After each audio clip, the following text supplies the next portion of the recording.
All is about limitation. Kegilaan itu juga sebuah ketidakmampuan kita untuk menentukan limitasi kita. Mau judi online, mau judi offline, sama aja.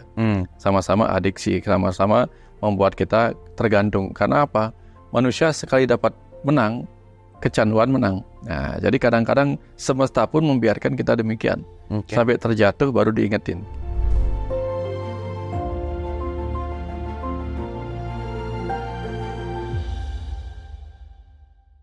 Kembali lagi di Dialog Positif Plus, masih bersama Pak Wayan Mustika.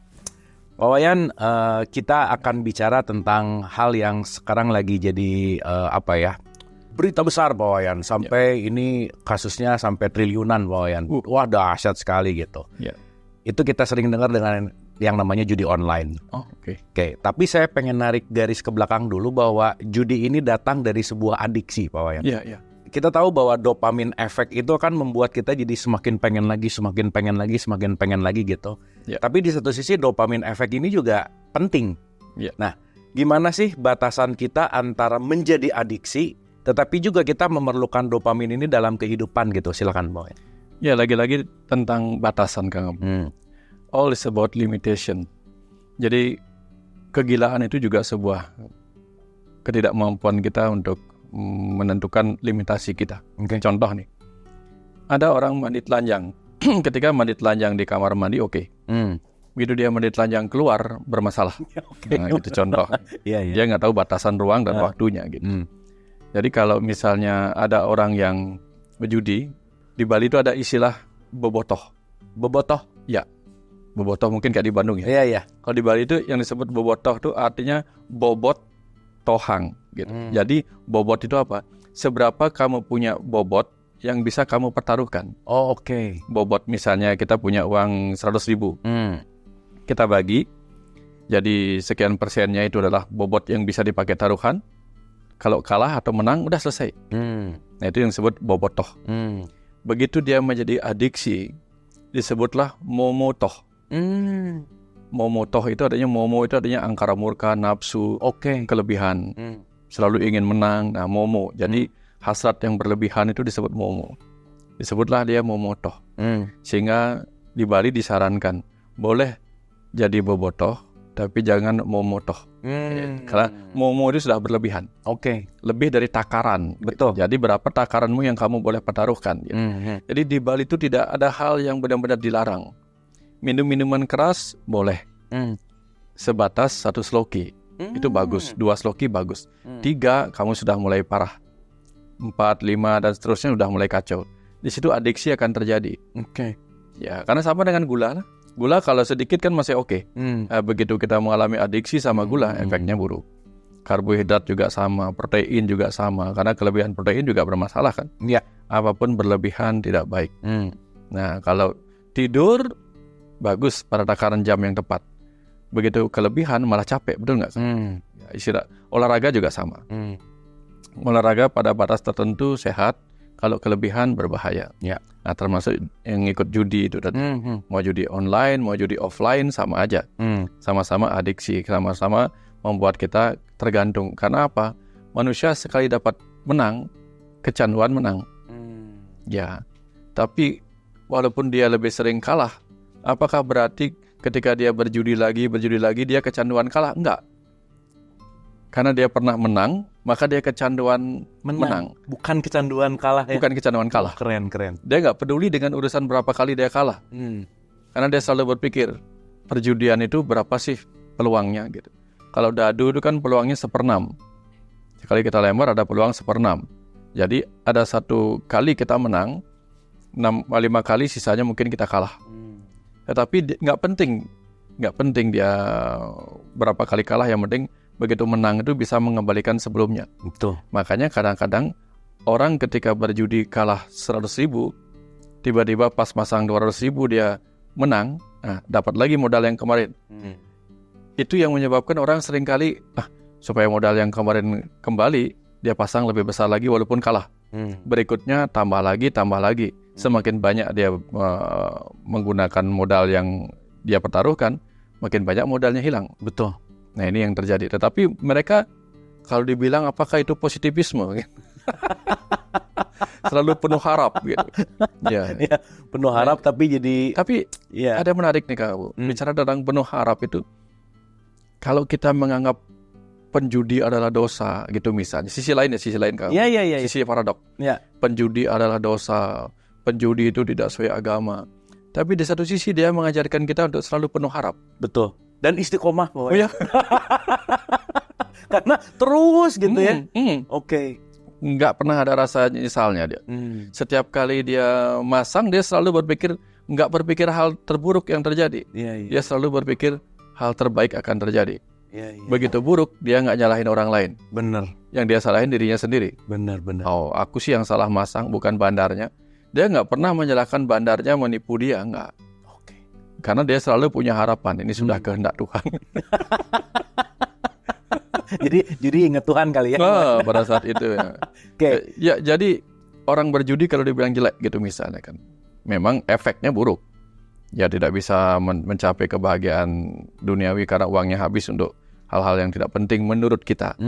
Tapi bagi mereka di sisi lain, judi itu membuat mereka yang berbeda angka pilihan sama-sama berharap menang. Doanya sama kepada Tuhan yang sama, sama-sama berdoa menang, walaupun angka yang dipasang beda. Nah, tapi kalau kita kan kadang-kadang dalam kehidupan ini Tuhannya sama, berkelahi. Ya lucu nggak? Benar. Ya, penjudi nggak pernah berkelahi gitu, nggak pernah berkelahi. Ya doanya sama, beda angka yang dia pasang, nggak pernah dia gitu. Betul. Ketika yang satu menang dia nggak ngejek yang kalah. Betul. Tapi dalam kehidupan ini kan yang kita anggap baik gitu, begitu yang kalah pasti diajak sama yang menang. Betul. Nah, artinya apa? Semesta ingin berpesan, jangan sampai lebih rendah dari apa yang kamu rendahkan itu. Iya. Kita anggap penjudi rendah. Jangan-jangan kita yang merendahkan lebih rendah dari penjudi kita misalnya. Karena ternyata kita lebih parah lagi dari itu gitu. Oke. Lebih banyak bertengkarnya begitu. Benar sih Pak Wayan. Tapi by the way Pak Wayan, kalau ada orang yang korban judol terus datang ke Pak Wayan, Pak, saya pengen sembuh dari judol, apa yang akan Pak Wayan berikan advice? Yang pernah saya kasih tahu itu adalah saya arahkan dia, tidak langsung berhenti, tapi arahkan, kamu sudah ngerasain apa yang kamu lakukan sekarang, efeknya apa, menderita apa kamu suka. Begitu dia mengatakan suka, ya sudah, saya nggak bisa ngomong apa kan.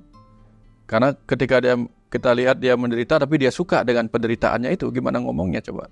Tapi begitu dia, ya saya menderita sekali, anak saya nggak bisa sekolah, saya bahkan tidak bisa makan lagi gara-gara judi online ini membuat saya banyak utang bla bla bla. Nah, begitu dia mengatakan seperti itu, baru dengan mudah kita bisa mengarahkan. Betul. Karena dia udah terbuka ya Pak Wayan.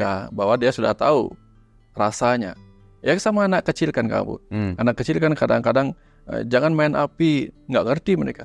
Kapan tangannya sekali terbakar oleh api, baru dia akan menghindar. Oke. Nah, jadi kadang-kadang semesta pun membiarkan kita demikian.